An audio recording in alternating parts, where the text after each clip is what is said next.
Greater సహా పలు జిల్లాల్లో భారీ వర్షం, పిడుగులు, రాష్ట్రమంతా విస్తరించిన రుతుపవనాలు, 4 రోజులు వానలు. కష్టపడ్డ వాళ్లకే నామినేటెడ్ పదవులన్న సీఎం రేవంత్ రెడ్డి.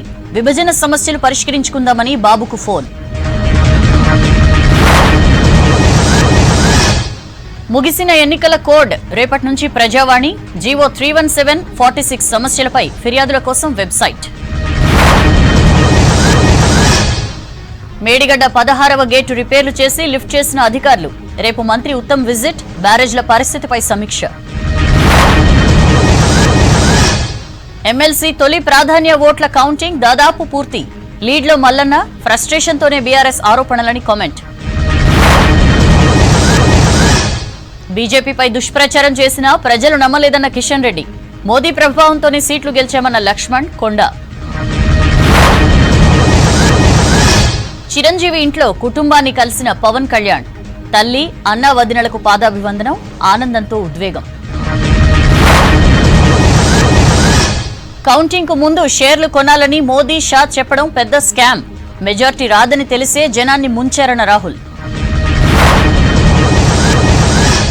ఫలితాలపై అగ్నివీర్ స్కీమ్ ప్రభావం కూడా ఉంది. స్కీమ్ ను కేంద్రం సమీక్షించాలన్న జేడీయూ సీనియర్ నేత.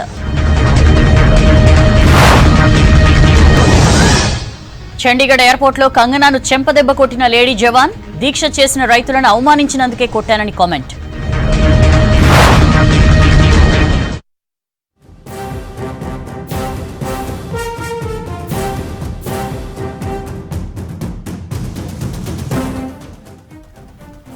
పట్టభద్రుల ఎమ్మెల్సీ ఎన్నికల మొదటి ప్రాధాన్యత ఓట్ల లెక్కింపు పూర్తయిందన్నారు కలెక్టర్ హరిచందన. ఫస్ట్ ప్రయారిటీ ఓట్లలో అభ్యర్థులు ఎవ్వరికీ 50% ఓట్లు రాలేదన్నారు. దీంతో రెండో ప్రాధాన్యత ఓట్ల లెక్కింపును ప్రారంభిస్తామన్నారు ఆర్ఓ హరిచందన. అభ్యర్థులు ఓట్లను చూపించాలనడంతోనే ఓట్ల లెక్కింపు ఆలస్యమవుతోందన్నారు. 4 రౌండ్లు పూర్తయ్యేసరికి కాంగ్రెస్ అభ్యర్థి తీన్మార్ మల్లన్నకు 1,22,513 ఓట్లొచ్చాయి. ఇక బీఆర్ఎస్ అభ్యర్థి రాకేష్ రెడ్డికి 1,04,248 ఓట్లొచ్చాయి.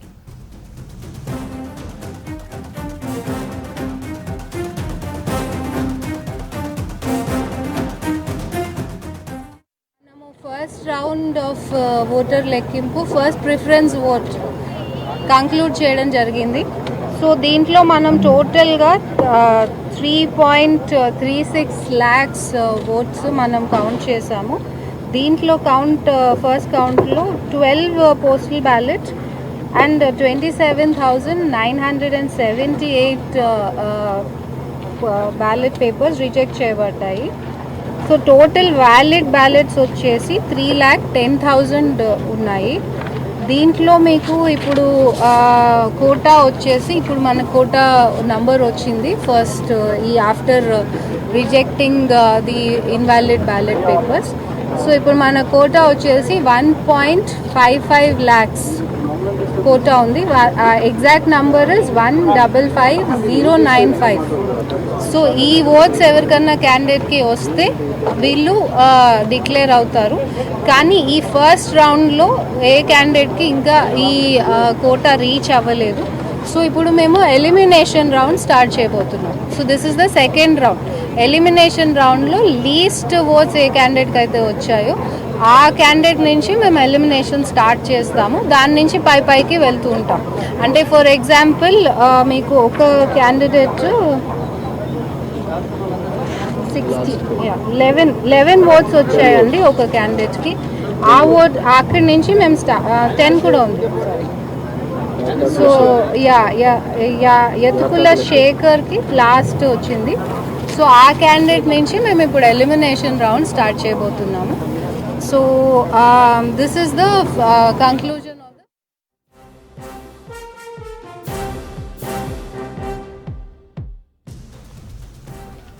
డీటెయిల్స్ తెలుసుకుందాం. శేఖర్ మనతో లైవ్ లో జాయిన్ అవుతున్నారు. శేఖర్, ఇంకా ఫస్ట్ ప్రయారిటీ ఓట్లలో ఎవరికి రాలేదని ఇప్పుడే ఆర్ఓ హరిచందన చెప్పారు. సో ఇప్పుడు సెకండ్ ప్రయారిటీ ఓట్ల లెక్కింపు స్టార్ట్ అవుతుందా?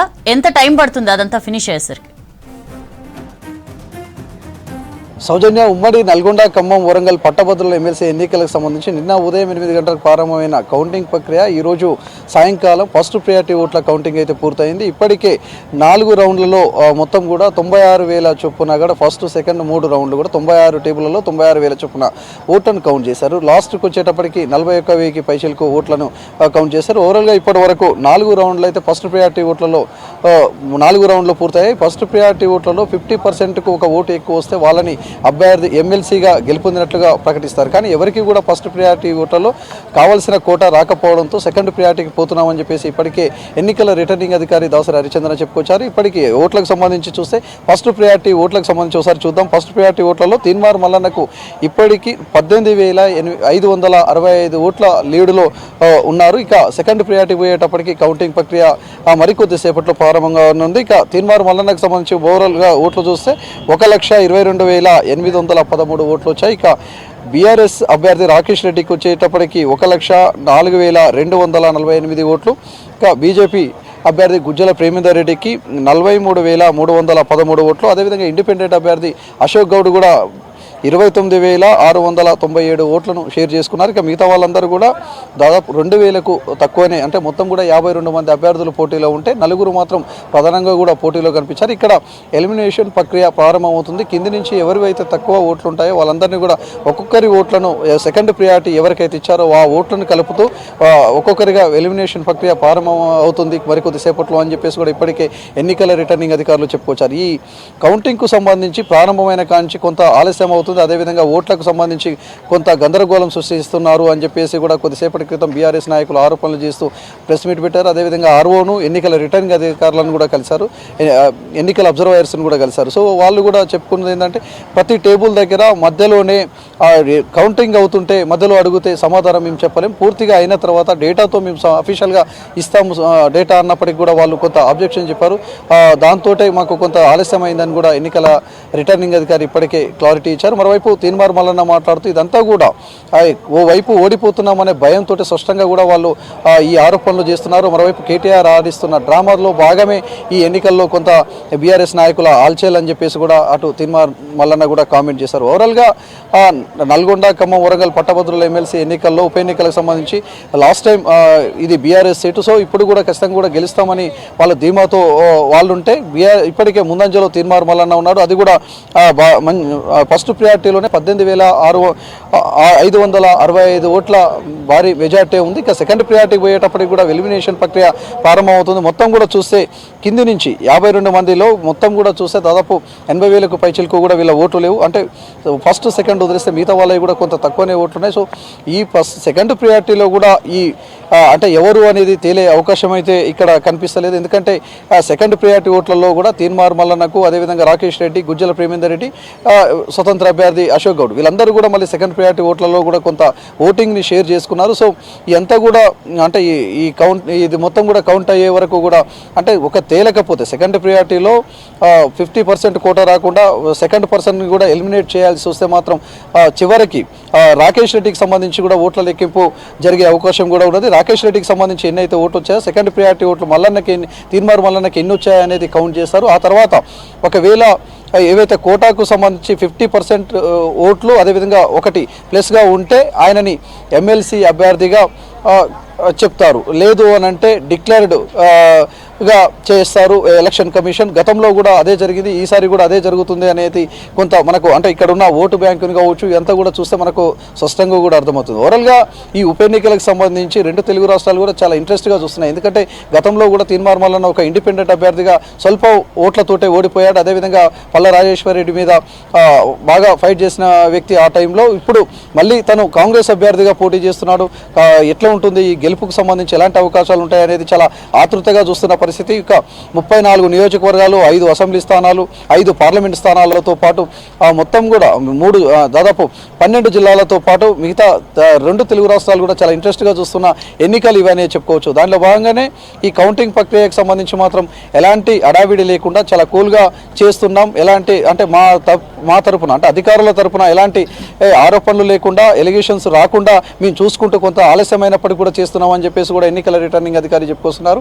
ఇప్పటికే కౌంటింగ్ సంబంధించి చాలా మురిగిపోయిన ఓట్లు ఉన్నాయి, దీంట్లో చెల్లని ఓట్లు ఉన్నాయి. ఆ ఓట్లకు సంబంధించి వాటిని క్లియర్ చేయడం కోసమే చాలా టైం పట్టింది. ఫస్ట్ మేము అంటే ఒక్కొక్క రౌండ్కు 4 గంటల సమయం మాత్రమే అనుకున్నాం, కానీ దాదాపు 6 గంటల నుంచి 7 గంటల సమయం పట్టింది. కొంత ఆలస్యం అయింది, కానీ సెకండ్ ప్రియారిటీ ఓట్లకు వచ్చేటప్పటికి ఇప్పుడు ఆలస్యం రాదని కూడా చాలా క్లారిటీ ఇచ్చారు ఎన్నికల రిటర్నింగ్ అధికారి. సెకండ్ ప్రియారిటీకి సంబంధించి ఇప్పటికే చెల్లని ఓట్లు తీసేశారు కాబట్టి, అదేవిధంగా బండల్స్ కట్టారు, ఇంకా వాళ్ళకు క్లారిటీ ఉంది కాబట్టి ఇది సెకండ్ ప్రియారిటీ ఓట్ల కౌంటింగ్ అయితే తొందరగా అయ్యే అవకాశం ఉంది. చూస్తే మనం 52 మంది అభ్యర్థుల్లో కింది నుంచి చూస్తే మాత్రం 10, 11, 20 ఇట్లా 2000కు తక్కువ ఓట్లున్న వాళ్ళే చాలామంది ఉన్నారు. దాదాపు 5వ నెంబర్ వరకు, అంటే 52 మందిలో 4 మాత్రమే 20,000కు పై చేరుకుంది. మిగతా వాళ్ళందరికీ కూడా తక్కువ ఓట్లే ఉండడంతో ఇది కౌంటింగ్ ప్రక్రియ కూడా చాలా సులువుగా అవుతుందని కూడా చెప్పుకొస్తున్నారు. రేపు మధ్యాహ్నం సమయం లోపే ఈ అంతా కూడా సెకండ్ ప్రియారిటీ ఓట్ల కౌంటింగ్ ప్రక్రియ పూర్తవుతుంది. ఎమ్మెల్సీ గెలుపుకు సంబంధించి ఎవరు అనేది కూడా మేము క్లారిటీ ఇచ్చే అవకాశం కూడా ఉంటుందని చెప్పేసి కూడా ఎన్నికల రిటర్నింగ్ అధికారులు చెప్పుకొచ్చారు. ప్రశాంతంగా ఇంకా ఆతృతగా మాత్రం సెకండ్ ప్రియారిటీ ఓట్ల మీద చూస్తున్న పరిస్థితి అయితే ఇక్కడ కనిపిస్తుంది. Soujanya. Right, thank you Shekhar.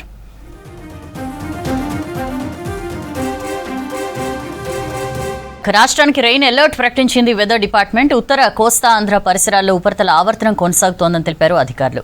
నైరుతి రుతుపవనాలు చురుగ్గా కదులుతున్నాయని చెప్పారు. మెదక్, భద్రాద్రి కొత్తగూడెం జిల్లాల్లోకి మాన్సూన్ ప్రవేశించినట్లు తెలిపారు. ఆవర్తనంతో పాటు రుతుపవనాల ప్రభావంతో మరో 4 రోజులు వానలు పడే ఛాన్స్ ఉందని చెప్పారు. దక్షిణ జిల్లాల్లో భారీ వర్షపాతం నమోదయ్యే ఛాన్స్ ఉందన్నారు. ఇవాళ సిటీతో పాటు జిల్లాల్లో భారీ వర్షం కురిసింది.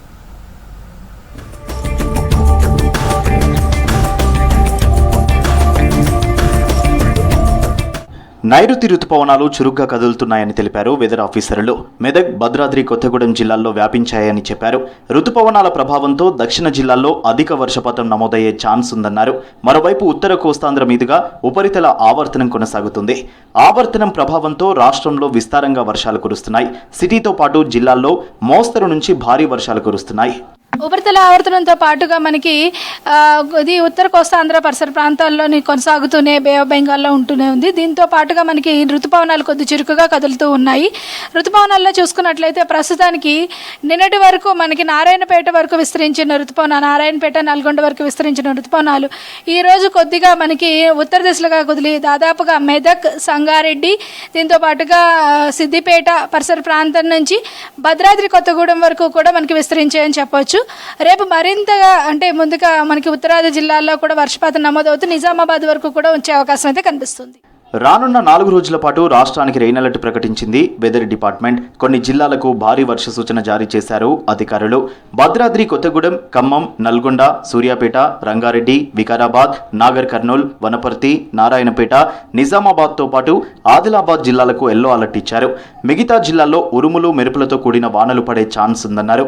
గంటకు 30 నుంచి 40 కిలోమీటర్ల వేగంతో ఈదురుగాలులు వీచే ఛాన్స్ ఉందని చెప్పారు. ఉపరితల ఆవర్తనంతో పాటుగా నైరుతి రుతుపవనాలు కూడా చురుకుగా ఉండడం వల్ల రాష్ట్రంలో విస్తారంగా వర్షాలు కురుస్తున్నాయి. వచ్చే 3 రోజులు కూడా ఇదే విధంగా కురిసే అవకాశం అయితే కనిపిస్తుంది. ఈ వర్షపాతం కూడా పూర్తిగా ఉరుములు, మెరుపులతో కూడిన వర్షపాతం ఉండే అవకాశం అయితే కనిపిస్తుంది. ఈ ఉరుముల, మెరుపుల ప్రభావం అనేది దాదాపుగా ఈ వారం నుంచి ఇంకొక వారం వరకు ఉండే అవకాశం ఉంది. తర్వాత మెరుపుల ప్రభావం ఎక్కువగా ఉంటుందన్నమాట. అంటే కన్వెక్టివ్ క్లౌడ్స్ అనేవి కొద్దిగా తగ్గి మనకి scattered clouds and stratus clouds ఎక్కువగా ఉంటాయి. ఆ సమయంలో ఎక్కువగా క్లౌడ్ టు క్లౌడ్ లైట్నింగ్ ఎక్కువ ఉంటుంది కాబట్టి మనకి మాన్సూన్లోని ఈవినింగ్ రెయిన్ ఎక్కువ ఉంటూ ఈ లైటనింగ్ అనే ప్రభావం అనేది ఎక్కువగా ఉంటుందన్నమాట. ఇవాళ హైదరాబాద్తో పాటు జిల్లాల్లో వాన దంచి కొట్టింది. గ్రేటర్ హైదరాబాద్ పరిధిలో ఉరుములు, మెరుపులతో కూడిన వర్షం పడింది. హిమాయత్ నగర్, నారాయణగూడ, సోమాజిగూడ, పంజాగుట్ట, ఖైరతాబాద్, అమీర్పేట్, బంజారా హిల్స్, జూబ్లీ హిల్స్ పరిసర ప్రాంతాల్లో వర్షం పడింది. సెక్రటేరియట్తో పాటు సికింద్రాబాద్ ఏరియాల్లో భారీ ఈదురుగాలులతో కూడిన వర్షం పడింది. బషీర్బాగ్, యాబిడ్స్, కోటి, సుల్తాన్ బజార్, బేగం బజార్, అఫ్జల్గంజ్, లక్డీ కపూల్ ప్రాంతాల్లోనూ వాన పడింది. సిటీతో పాటు శివారు ప్రాంతాల్లోనూ వర్షం కురిసింది.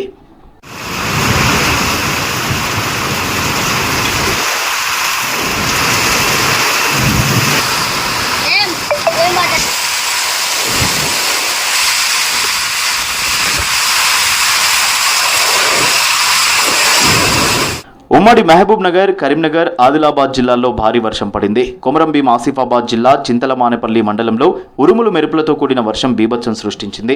కొన్ని ప్రాంతాల్లో పిడుగులు పడి ప్రాణ నష్టం సంభవించింది. నిర్మల్ జిల్లా తానూరు మండలంలో పిడుగుపాటుకు 10 ఏళ్ల బాలుడు మరణించాడు. కడెం మండలంలో గొర్రెలు చనిపోయాయి. నిజామాబాద్ జిల్లాలో పిడుగుపడి పశువులు మృతి చెందాయి. ఉమ్మడి కరీంనగర్ జిల్లాలోనూ వాన దంచి కొట్టింది. జమ్మికుంట, ఇల్లందకుంట, వీనవంక మండలాల్లో భారీ వర్షం కురిసింది. కోరుట్ల నియోజకవర్గంలోనూ చాలా గ్రామాల్లో ఈదురుగాలులు, ఉరుములు మెరుపులతో కూడిన వర్షం పడింది. నిజామాబాద్ జిల్లా ఆర్మూరు నియోజకవర్గంలోనూ వర్షాలు కురిశాయి.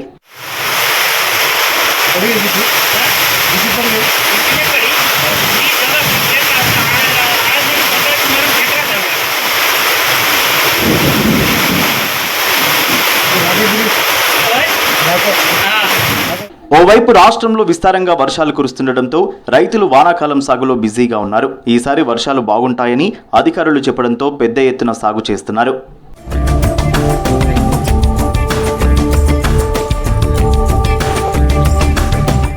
Exit polls, stock market boom అంతా ఓ కుట్ర అన్నారు కాంగ్రెస్ అగ్రనేత రాహుల్ గాంధీ. పక్కా ప్రణాళిక ప్రకారమే ప్రధాని మోదీ, అమిత్ షా, నిర్మలా సీతారామన్ లక్షల కోట్ల స్కామ్ చేశారని ఆరోపించారు. ఎన్నికల తర్వాత స్టాక్ మార్కెట్లు పెరుగుతాయని మోదీ, షా ఎందుకు చెప్పారని ప్రశ్నించారు. షేర్ మార్కెట్ కుంభకోణంపై జేపీసీతో విచారణ చేయించాలని డిమాండ్ చేశారు. మోదీ హయాంలో దేశంలో ప్రతి ఎగ్జామ్ లీక్ అయిందన్నారు కాంగ్రెస్ నేతలు.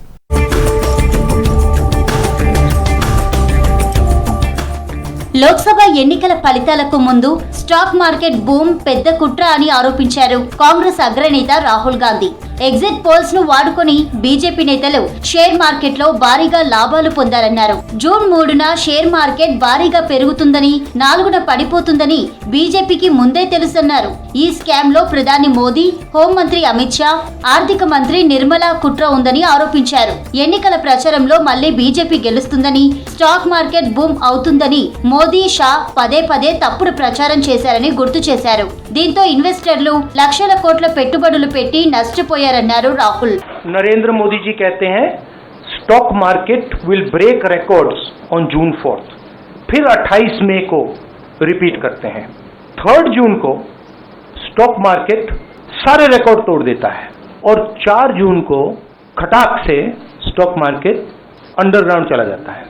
30 लाख करोड़ रुपए का लॉस होता है. किसका लॉस होता है? रिटेल इन्वेस्टर्स का लॉस होता है. तो ये जो आप देख रहे हैं हिंदुस्तान की स्टॉक मार्केट की हिस्ट्री का सबसे बड़ा स्कैम है. ఎన్నికల్లో బీజేపీ సొంతంగా ప్రభుత్వాన్ని ఏర్పాటు చేసే అవకాశం లేదని మోదీ, అమిత్ షాకు ముందే తెలుసన్నారు రాహుల్. అయినప్పటికీ కొన్ని మీడియా సంస్థలతో కలిసి తప్పుడు ఎగ్జిట్ పోల్స్ చెప్పించారని విమర్శించారు. ఎగ్జిట్ పోల్స్ కు ముందు రోజు ఎవరెవరు పెట్టుబడి పెట్టారో విచారణ చేస్తేనే తెలుస్తుందన్నారు. లక్షల కోట్ల విలువైన షేర్ మార్కెట్ స్కామ్ పై ప్రభుత్వం జేపీసీతో విచారణ చేయించాలని డిమాండ్ చేశారు రాహుల్ గాంధీ. 1 जून मीडिया झूठे एग्जिट पोल रिलीज करती है. बीजेपी का ऑफिशियल जो इंटरनल सर्वे था वो उनको 220 सीट दे रहा था. What is the connection between the BJP, the fake exit pollsters and the dubious foreign investors who invested one day before the exit polls were announced and made a huge profit at the cost of 5 crore families? So we demand. That's all for now.